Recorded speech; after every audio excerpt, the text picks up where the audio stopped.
Good morning बच्चों। आज हम प्रयोगात्मक विधि के बारे में चर्चा कर रहे हैं। पहले हमने व्यक्तिगत इतिहास विधि, सर्वे विधि के बारे में पढ़ चुके हैं। आज हम जो बात कर रहे हैं प्रयोगात्मक विधि बहुत ही महत्वपूर्ण विधि है समाज मनोविज्ञान की। समाज मनोविज्ञान में इस विधि का महत्व काफ़ी अधिक है। इस विधि में मनोवैज्ञानिक किसी सामाजिक व्यवहार को समझने के लिए प्रयोग करते हैं। प्रयोग का अर्थ किसी नियंत्रित परिस्थिति में किया गया निरीक्षण है। प्रयोग की विशिष्टता यह होती है कि उसे जब चाहे तब दोहराया जा सकता है। समाज मनोविज्ञान में जब भी कोई प्रयोग किया जाता है, उसका मुख्य उद्देश्य ये देखना होता है कि दिए हुए कारक से अध्ययन किया जाने वाला कारक प्रभावित होता है या नहीं। इसके लिए समाज मनोवैज्ञानिक उस कारक में कुछ हेरफेर करता है और फिर उस हेरफेर का प्रभाव अध्ययन किए जाने वाले सामाजिक व्यवहार पर दिखता है। उसे सामाजिक व्यवहार मनोविज्ञान में स्वतंत्र चर की संख्या दी गई है तथा वह सामाजिक व्यवहार जिस पर उस हेरफेर के प्रभाव का अध्ययन किया जाता है, उसे इन लोगों ने आश्रित चर की संज्ञा दी है। समाज मनोविज्ञान के अधिकतर प्रयोगों में स्वतंत्र चर के कई स्तर होते हैं और प्रत्येक स्तर में परियोजना का एक एक समूह तैयार किया जाता है। कहने का तात्पर्य यह है कि प्रयोग के लिए चुने गए व्यक्तियों या परियोजों को रैंडम रूप से स्वतंत्र चर के स्तर की संख्या के अनुसार कई समूह में बांटा जाता है। उसके बाद आता है कि सामाजिक व्यवहार का अध्ययन करने के लिए 3 तरह की विधियों को काम में लिया गया है। फर्स्ट है प्रयोगशाला प्रयोग विधि, दूसरा है क्षेत्र प्रयोग विधि और तीसरा है स्वाभाविक प्रयोग विधि। तो सबसे पहले हम प्रयोगशाला प्रयोग विधि की चर्चा करते हैं। प्रयोगशाला प्रयोग विधि वह है जिसमें समाज मनोवैज्ञानिक किसी सामाजिक व्यवहार का अध्ययन प्रयोगशाला में प्रयोग करते हैं। इस विधि में परियोजना की एक सीमित संख्या का रैंडम रूप से सिलेक्शन करके उसे आवश्यकता अनुसार अलग अलग समूहों जैसे प्रयोगात्मक समूहों तथा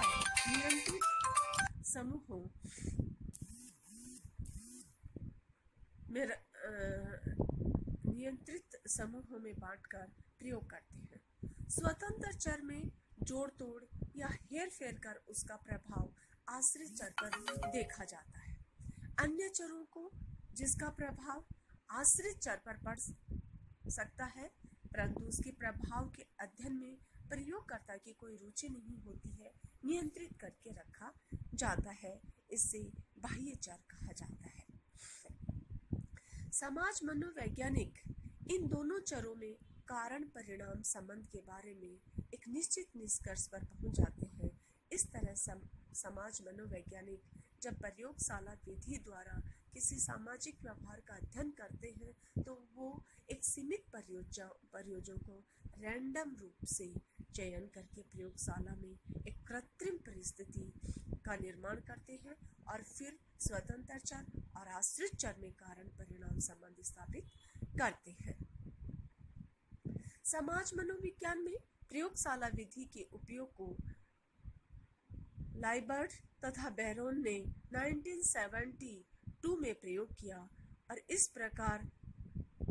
प्रयोग का उद्देश्य ये देखना था कि टेलीविजन पर लड़ाई झगड़ा या हिंसा की बहुलता वाले दृश्य देखकर क्या बच्चों में आक्रमणशीलता के स्तर में वृद्धि हो जाती है। इस प्रयोग में छोटे छोटे बच्चों ने भाग लिया और दोनों ही सेक्स के बच्चों ने भाग लिया। बच्चों को रैंडम रूप से चुना गया, 2 भागों में बांटा गया। आक्रमणशील दृश्य दिखाने वाले समूह है तथा तटस्थ दृश्य दिखाने वाले समूह है। टेलीविजन दिखाने के बाद दोनों समूह के बच्चों को एक ऐसी परिस्थिति में रखा गया जिसमें प्रत्येक बच्चे को दूसरे बच्चों को हानि या चोट पहुंचाने का पर्याप्त अवसर दिया गया। परिणाम में देखा गया कि आक्रामक दृश्य देखने वाले बच्चों में तटस्थ दृश्य देखने वाले बच्चों की अपेक्षा आक्रमणशीलता के स्तर में काफी था। इस प्रयोग से साबित हो जाता है कि जब बच्चों को आक्रमणशीलता दिखलाया जाता है या आक्रमणशीलता का दृश्य दिखाया जाता है तो इसे देखकर उनमें आक्रमणशीलता की वास्तविक स्तर अधिक बढ़ जाता है। तो इसमें स्वतंत्र चर और आश्रित चर दोनों ही है। यह आक्रमणशील दृश्य स्वतंत्र चर है और वास्तविक स्तर आश्रित चर है। इस विधि के कुछ गुण भी हैं। प्रथम है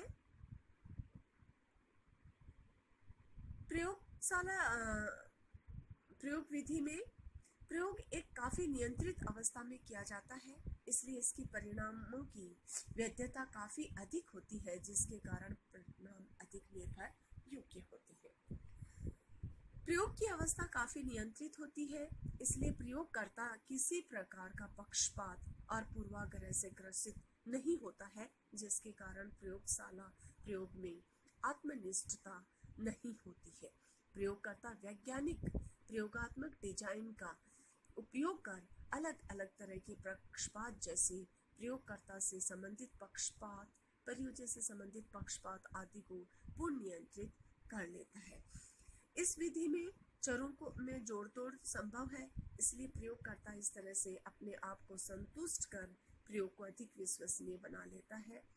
इस विधि में प्रयोगकर्ता एक निश्चित डिजाइन को अपनाता है, इसलिए कोई भी प्रयोगकर्ता यदि बाद में उस प्रयोगों को दोहराना चाहे तो उसे वह आसानी से दोहरा सकता है।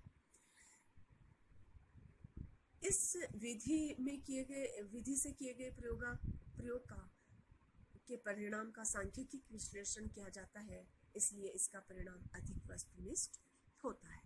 उसके बाद आता है इस विधि के अवगुण या इस विधि में क्या कमियां हैं।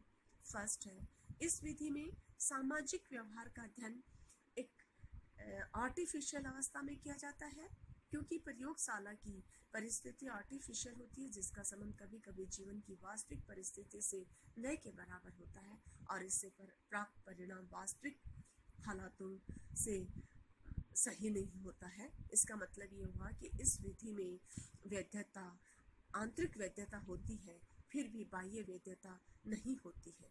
बाह्य वैधता का अर्थ है प्राप्त परिणामों को जिंदगी के वास्तविक हालातों तक सही लागू करने से होता है। नेक्स्ट पॉइंट है, प्रयोगशाला प्रयोग विधि में बाह्य वैधता की कमी का दूसरा कारण परियोजना की एक सीमित संख्या होती है। इस विधि द्वारा अध्ययन में थोड़े से व्यक्तियों को ही शामिल किया जाता है और उससे प्राप्त परिणामों को अन्य सभी व्यक्तियों के लिए सही ठहराया जाता है। आलोचकों का मानना है कि यह विधि ऐसा करने में हमेशा समर्थ नहीं होती है।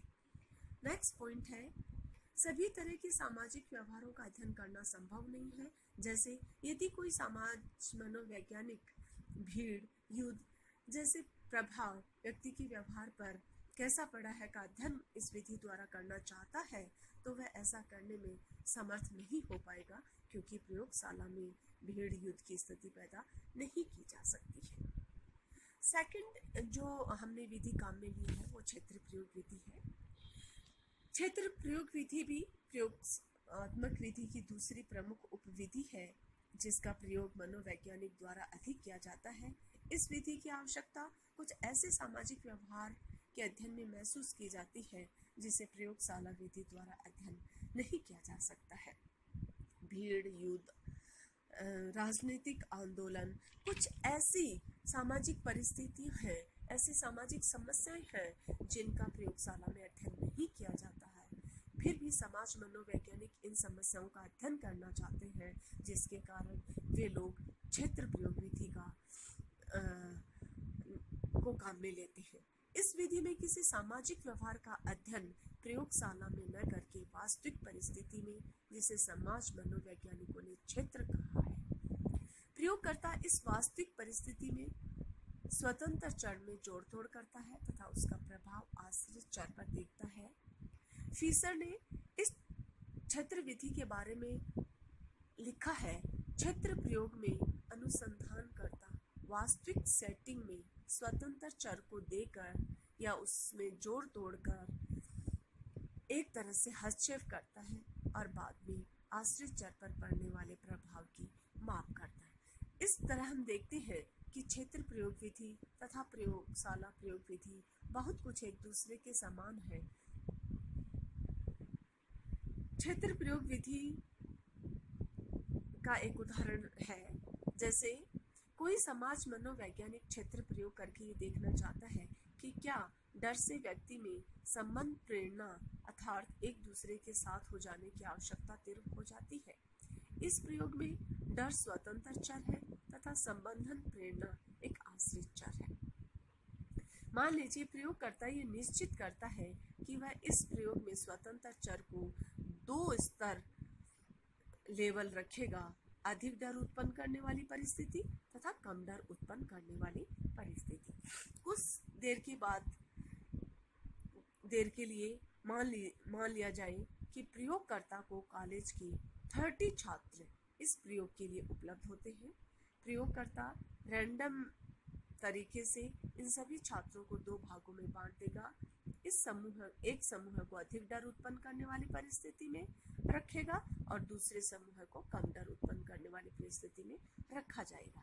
ये एक क्षेत्र प्रयोग है, इसलिए इन दोनों समूहों को एक वास्तविक परिस्थिति में रखा जाएगा। अधिक डर की परिस्थिति में काम करने वाले समूह को किसी मकान की 3री मंजिल में रख दिया जाएगा और उनसे ये कहा जाता है कि मकान की प्रथम 2 मंजिलों में भयानक आग लग गई है। कम डर की परिस्थिति में काम करने वाले समूह को भी किसी वैसे ही मकान की 3री मंजिल में रखा जाता है और उससे ये कहा जाता है कि बगल में मकान में तीव्र आग लग गई है। प्रयोगकर्ता दोनों समूह के व्यवहार का निरीक्षण करने के बाद इस निष्कर्ष पर पहुंच सकता है कि अधिक डर की परिस्थिति में रहने वाले समूह के अधिकतर सदस्य एक दूसरे के साथ होकर इंतजार करते हैं, जबकि कम डर की परिस्थिति में रहने वाले सदस्यों में इस तरह का व्यवहार न के बराबर होता है। यदि सचमुच में ऐसा ही निष्कर्ष प्राप्त होता है तो ये कहा जा सकता है कि डर से व्यक्तियों में संबंध प्रेरणा बढ़ जाती है।